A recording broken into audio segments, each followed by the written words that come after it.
We continue here on Westmoreland on the Gridiron. Sean Meyers now joined by the head coach of the Ligonier Valley Rams, Roger Beitel. His team coming off of a thrilling 29-15 victory at Burrell this past week, improving to 5-2 in the process.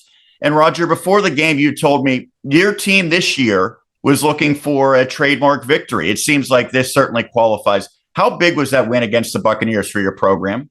It was a big win for us, Sean. It put us in a great position in terms of playoff positioning and where we are in the conference. But most importantly, when you look back at the game and you watch the film, one of the things that I was really proud of with our kids was just how physical they were. And most importantly, they all displayed that team over self mentality. And you need to do that in a game like that at Burrell. It was a very unique game in terms of the offensive approach of these teams. You run that wing T. It's kind of a throwback style and something you had done about a decade ago. And Coach Liotta runs that very unique slot T. So we expected it to be a lot of running, a quick moving game. The first half played out like that with both offenses having a lot of success. Your defense really shut down Burrell in the second half, though, however. That's something that no team has done. So how did you have success on that side after halftime? Well, I think first off is that one of the things that we were able to do, and even right before the half, we put them in positions where they weren't comfortable. Looking back at the film, and I kind of forgot about this because, their kicker, it made an outstanding kick right before the half, put them up 15-14. But the play before the play in which they got called back for the hold, Hayden dropped an interception that was in his hands. He collided with Broderick Schreier, and we could have thwarted that right there and gone in with the lead at halftime and said we were down one. But really the big thing for us defensively was, again, I said this after the game, we played to their tendencies, and we did some things defensively where the numbers were just screaming off of our breakdowns and we just basically sent the kids in those directions. And in the second half, just continued with that same thing because we charted the first half plays, made some adjustments where we actually had an extra defender to those tendency sides. But more importantly, great for coaches to come up with things like that. But the execution was all about the kids. And in a game like that, we said, this is really just a street fight. It's a good old fashioned street fight with two teams that are playing football in a way that kind of has gone away. And when you look at where we are in terms of breakdowns, and the same thing with Burrell, is we don't get very good opponent scout film because everyone in our conference, really with the exception of us, Burrell, and to some extent Apollo Ridge, everybody else is in the spread or some form of spread. And so we kind of think that we're on like in my opinion, I think we're kind of on a different trend now. And you go back in 2014, we were one of the first teams to go to the spread and the RPO system and all those things. And teams didn't know how to adapt and didn't know how to adjust because they were still with heavy boxes trying to defend run heavy teams. Then for the next, 10, 11 years, teams kind of morphed into the spread and they got smaller. They went to a lot of these 4-2-5 schemes. The boxes have gotten smaller. They're more athletic. And now Ligonier Valley and Burrell and Apollo Ridge, to an extent, we're bringing everybody in closer and coming back to run heavy type of offenses. And a lot of teams, in terms of their basic scheme and structure, it's not something that they're really you might say prepared for because they spend all their time in the offseason preparing defenses that are for spread offenses. So maybe we're the trendsetters the other way. I know you mentioned that Hayden Siraki dropped a possible interception. I think that was maybe the only play he didn't make all game because he was outstanding. He's been outstanding all season, but he did it in all three phases. He had a long kickoff return. He did have an interception in the end zone in the second half, and then offensively, he was dynamic. How special is he, not only when he gets the touchdowns, but what he can do in every phase of the game? Well, in addition to that, I mean, he's a really special kid, Sean. He's like having another coach on the field. He in addition to all the things that he does in terms of the numbers that you see. Some of the things that you don't see is that he comes to the sideline and reports back to the coaching staff on adjustments that he sees that we could make throughout the game. And then he's kind of he doesn't play quarterback that much anymore, but on the defense, he's the safety. So he's kind of the quarterback of the defense. And then offensively, the little subtle things that he does, widening himself in a position to make a play just by making a subtle adjustment with his alignment on offense and defense. But, I kind of joke because, the kids call him Mr. Big Play, but he's extremely humble, and he would be the first one to give credit to all the linemen for blocking and all the guys up front for getting pressure on the quarterback first. But, one of the things that I'm really blessed with the fact that, Hayden's been in our system for several years now. And, his knowledge of football, he loves the game. He watches it all the time.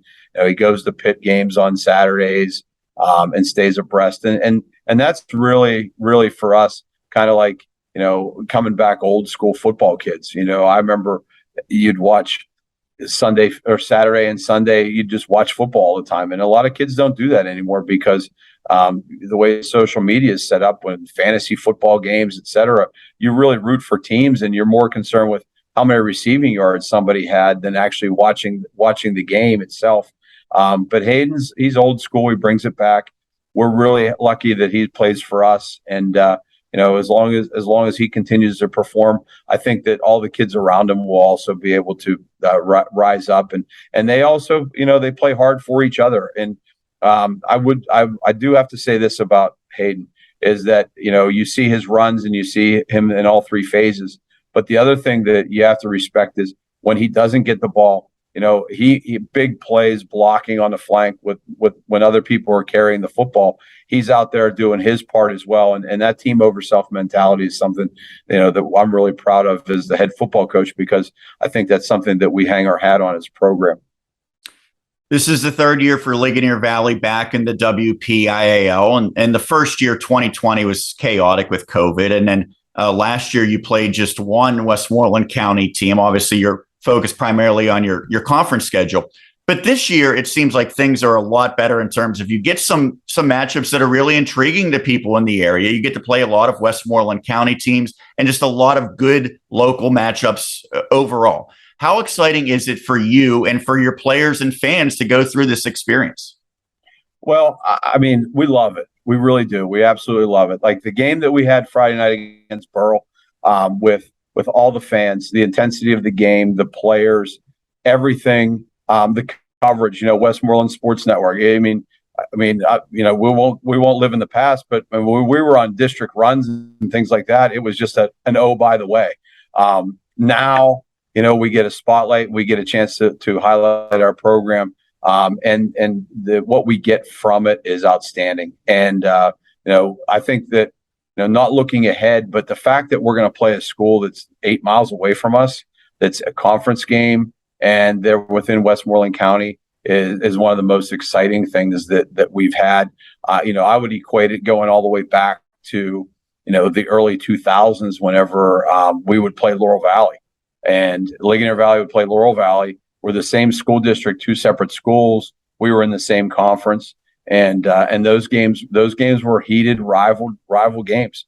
It's nicer now whenever you don't wear the same colors as teams from your own district.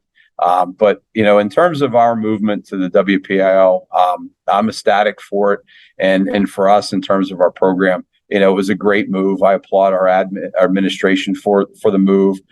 It was something that we needed to do for all of our sports.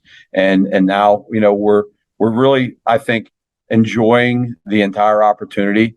I don't listen too much to outside noise because that's really what it is. And I've always lived by the motto of, you don't listen to the opinions of people you wouldn't seek advice from.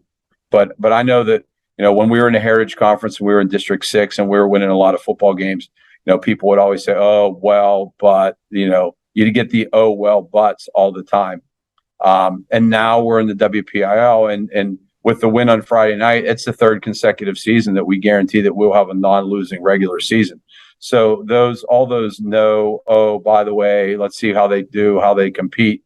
I think that we've answered those questions, and now I think, we don't have very many talking points to just say that, maybe we just have a good football program here, and we have really good football players that like to play football the old way, and that's something that we're really proud of.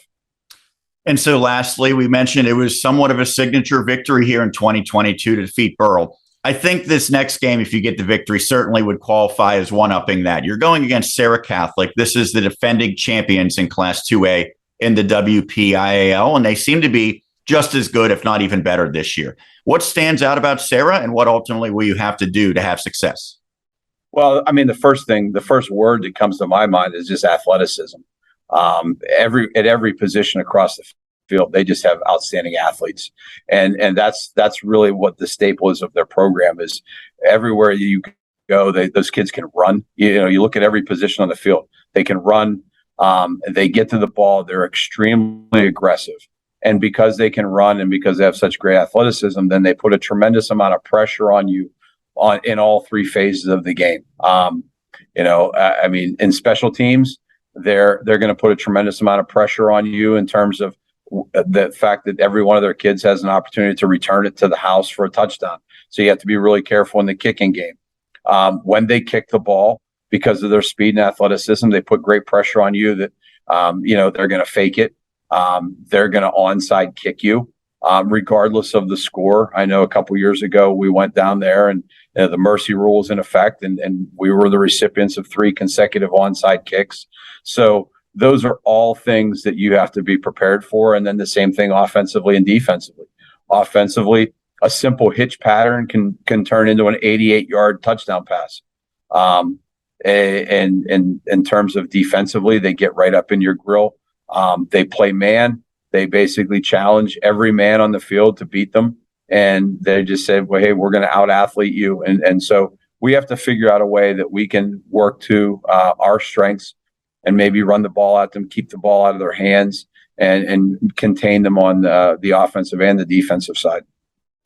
Roger, thanks as always for taking the time. Always very insightful when I have the chance to talk to you. So thanks for doing this, and keep it going the rest of the season. Well, thank you, Sean. And I also want to commend you and John. I watched the broadcast Sunday morning, and that was one of the finest broadcasts of a game that I've had a chance to watch. Coach Bainbridge having his expertise with the wing tee was really nice to hear, because he actually called the plays what they were. So that was nice to hear, instead of hearing someone say, well, that's that old scissor toss or whatever, whenever he actually used the names of, buck sweep and jet trap and things like that. That was actually really refreshing. So that broadcast was a great job, and I want to thank you guys for that. Absolutely. Well, thanks so much, Roger, and we'll talk to you hopefully sooner rather than later. All right. Thanks, Sean. That's Roger Beitel, head coach of the Ligonier Valley Rams. We'll take a break and continue right here on Westmoreland on the Gridiron.